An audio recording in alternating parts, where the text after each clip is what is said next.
Jamie, a week and a half later, how do you feel when you come back here? Oh, it's still devastating just to know that it was everything we owned, all the kids' memories. We didn't have time to get anything out, no photos or anything like that. We had the clothes on our backs. So it's just really hard to come back here and to know that what was here isn't anymore. How did you find out that the fires were going? What happened? Me, my partner and my son were here, and the police come down the driveway at about 5:30, and by 5:45 the house was on fire, and that was the house just there in front of us, and it come from the paddock behind it here. And yeah, within 15 minutes of the police coming and saying, yes, you probably better think to evacuate, the house was on fire, and yeah. So it just came through so quick? So quick. You come across that paddock there, which is probably 900 metres, in about 30 seconds. I stayed for as long as possible, but I soon realised that there was no point. There was no saving the house. You've got quite a lot of property here. Take us through where things were. This was the shed. This was like the car shed where we used to park the car and, you know, store stuff and that. Behind it there was the house and that. And I had, behind me here, I had another 2 sheds over here, just storage, you know, kids' motorbikes, jet skis, just all the stuff and that, you know.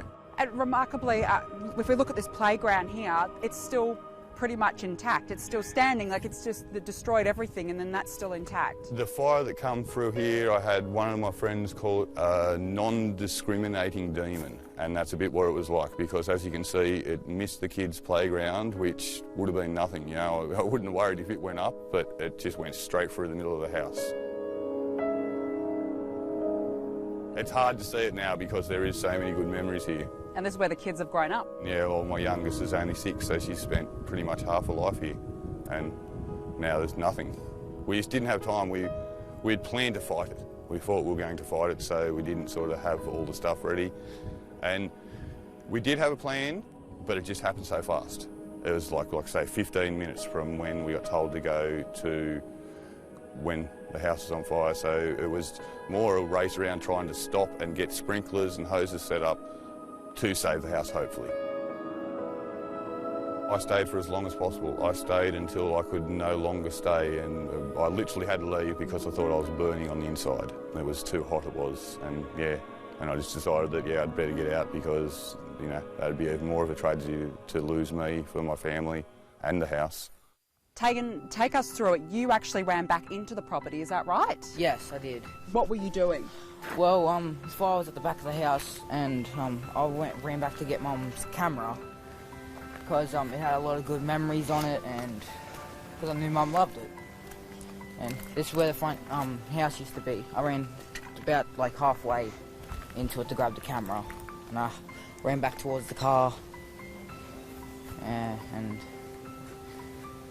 yeah, it was a bit scary though, because back of the house was on fire. Didn't really want to go back in, but I had so many good memories, I didn't want to lose it. So you could actually see that the back of the property was on fire? Yeah, I could. From the windows, I could see that the back of it was on fire. So I just grabbed the camera quickly as I could and ran. You're incredibly brave to run back in. How did you feel?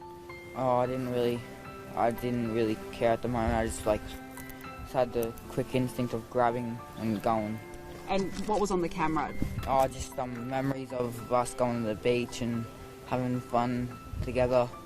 Since we lost like every other pictures in the house, I thought maybe we could grab some off the camera though. Mum could take more pictures and yeah. Make some new memories. Make some new memories, yeah. Yeah, but it's still sad though. I lost a lot of stuff like baby photos and stuff.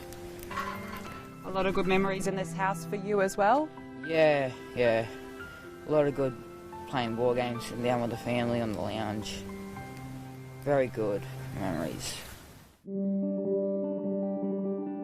Was the property insured? We only rented, so the owner probably is insured, but we had no contents insurance, so yeah. So we've lost everything, yeah. Yeah, it's start again for us and that, but I think the whole thing is there's a lot of people around here that will be in that same boat. It's something that a lot of people up here think it's dead money to pay insurance because, you know, we've got no chance of a flood. Fires like this didn't happen around here. You know, we'd never seen them, so a lot of people just thought, oh, it's just dead money. There's no point in really paying that.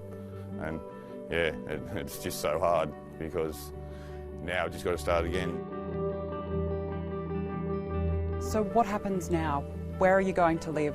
What's next? I'm lucky that my mother lives not far away, about 10 kilometres away, so we can go and stay out with her for a while. It would be cramped, but then, yeah, it's just assess what we want to do. The kids have lived up here most of their lives, so they really want to stay here. They want to keep going to school and that, where they've always gone to school, but it's just hard. It was hard to find a house up here to start with, let alone now when I think there's 33 or something houses have been burnt up here, so it's going to be even harder. How are you remaining so positive amidst everything that's happened? Well, yeah, it's hard because I do have my own moments, but I sort of have to stay positive for the rest of my family. Just because if they see me breaking down, well, it's not going to help them anymore, and that I want to show that we are resilient and that we can rebuild and that this isn't going to affect us like it has.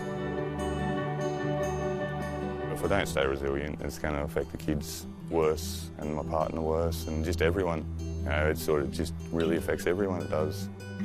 And it's just the way I look at it, and glass as being half full, not half empty.